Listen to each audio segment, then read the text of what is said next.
G'day guys and welcome. My name's Michael and I am the Deadaussiegamer, here to share with you my tips, tricks, ideas and strategies for playing and running tabletop role-playing games. Today we're going to be talking time management.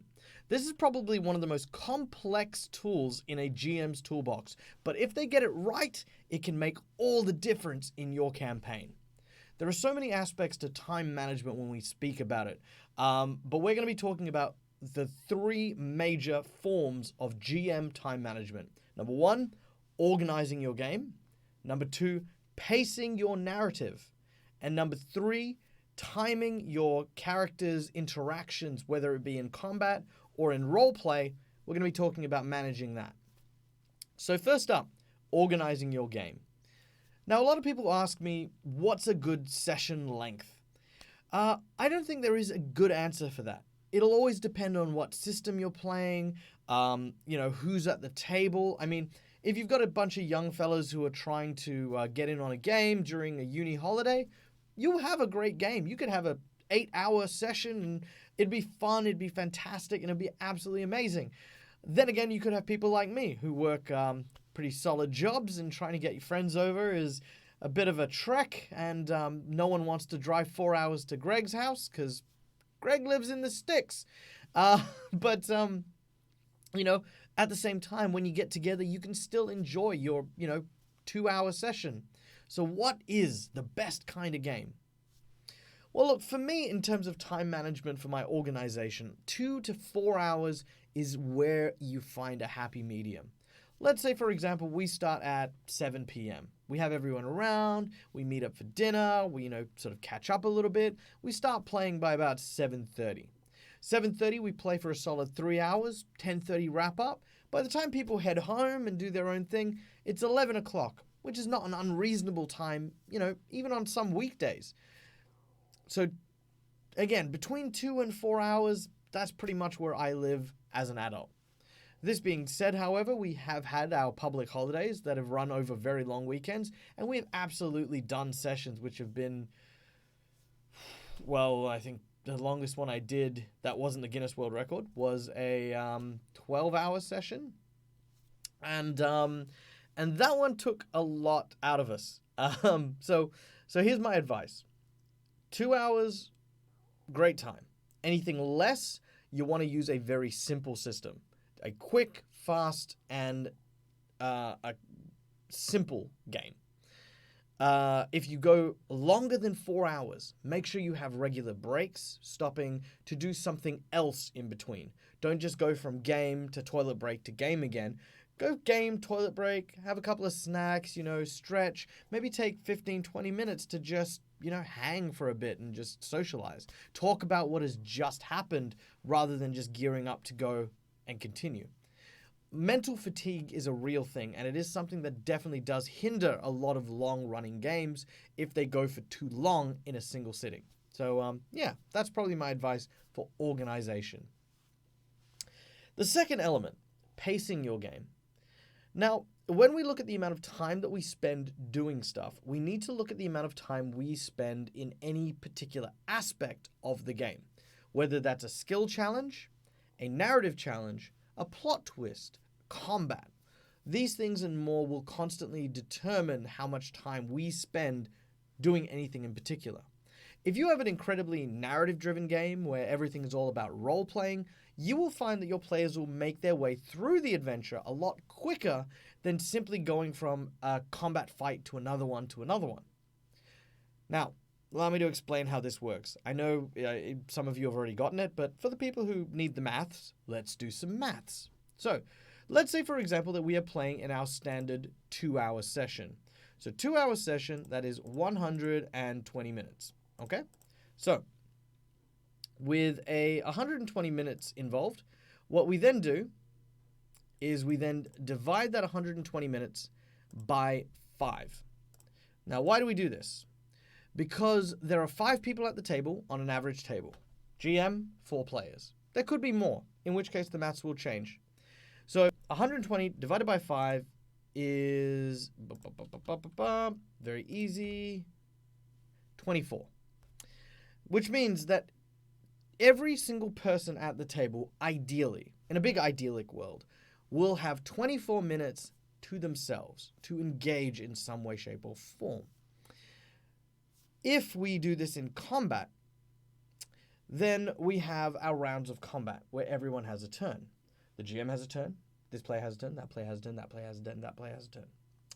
If we have 2 hours of a session, that means we have 24 minutes. And that is assuming each person, let's say, takes 3 to 5 minutes on their turn. So let's say 4 minutes. So we have that 24 minutes per person divided by 4. 6. Which means you have 6 rounds of combat in that whole 2-hour period. That's if we dedicate the whole 2 hours to fighting. 6 turns is not that much if you really boil it down. Let's say we want to have some narrative in the game. Let's say we want to split the game 50-50, narrative and combat. That means we only have 3 rounds of combat. 3 rounds where everyone at the table gets 5 minutes. And that's not including multiple villains for the GM to manage. That's not including taking time to look up some rules because someone misread something on their sheet. These things and more will always affect and impact things. So we're just doing maths at the moment, so don't fret. You don't need to know any of this maths. We're just explaining why it's important to do time management. Because if you don't, you end up in a scenario where you have played for 2 hours and have only taken 2-3 actions. So what do we do when we see this? What do we do when we confront this? How do we manage our time best? The way I do it is with checkpoints. At the beginning of every game, when I do my prep work and when I'm getting set up, I think to myself, I have 2 hours in which to do stuff. At every half an hour point, which is a 25% of my game, at every half an hour point, I want to have at least achieved one of my checkpoints. And this could be something like, I want to explore the attitude of one particular player and his hatred towards goblins. So the first thing that's going to happen is they're going to find something that's going to trigger that. And by that half an hour mark, the players are going to be confronting this player about their goblin issue. The next half hour, by that next hour, I want to be engaged in some kind of combat. By the next half hour, I want to be done with that sort of combat. And then by the last hour, by the finale, I want them to meet the boss, but not necessarily fight them. So that's how you would manage your time. When you sit down to play, and having those little checkpoints in mind mean that you can keep things rolling. You can keep things on track. You can look at the time every once in a while and go, okay, cool. My players have just gotten in. We're 15 minutes in. Haven't really had a chance to meet this goblin. So let's move it in and move it forward so that the first time he meets the goblin, it's actually a combat encounter. This way I hit both my first and my second checkpoints. And then you keep this ball rolling. Now, let's say it goes the other way.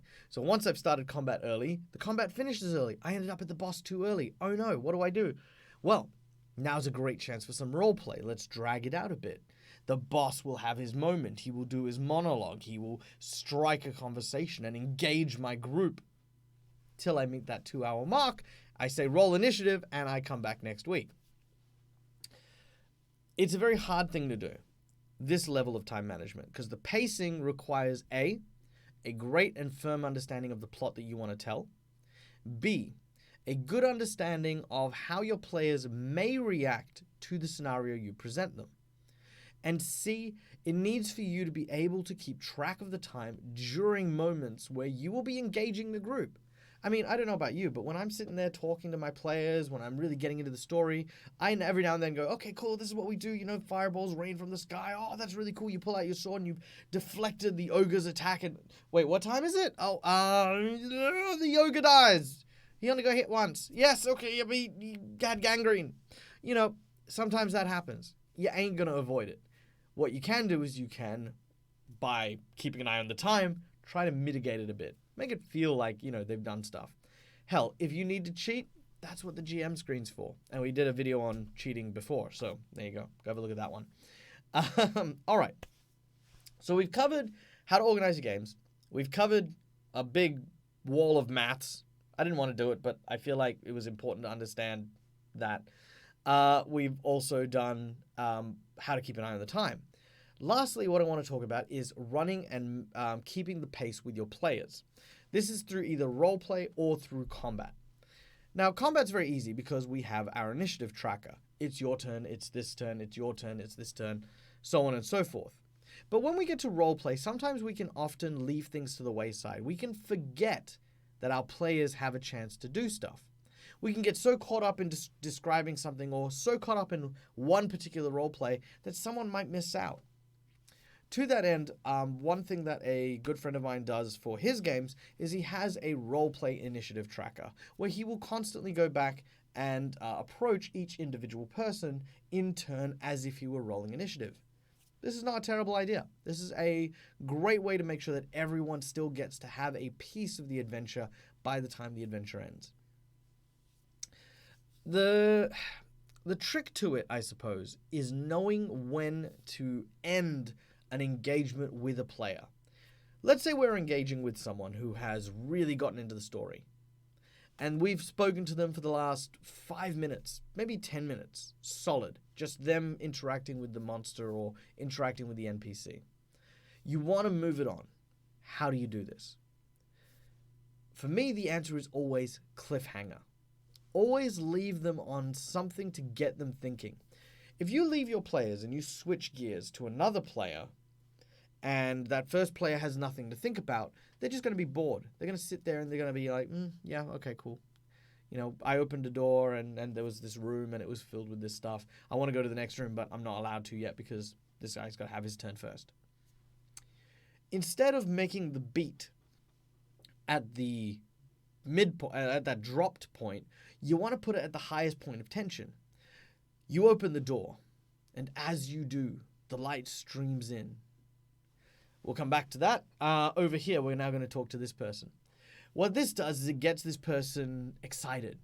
The more information that you use to give them hints at what's coming up, gives them the mentality, gives them the energy to be able to create scenarios, to think about what they want to say or what they want to do. I want to intimidate the guard. All right, cool. You walk up to the guard, you see him, he's big, he's burly, and I say, hey, you need to get out of my way or I'm going to smash you. Okay, roll your intimidation check. They roll. Okay, cool. He turns to look at you with his hand on his sheath. All right, we'll come back, and then we'll go to the next thing. Cliffhangers are fantastic, and you always want to do that, if you can. If you can't, it happens, but I find that they're more successful if my players are anticipating their turn. All right, guys, thank you so much for listening. I hope you enjoyed this. Time management is a relatively boring subject, but I think it is still an important one nonetheless. If you have any thoughts on time management, or if you'd like more advice on it, please send me some message in the description below.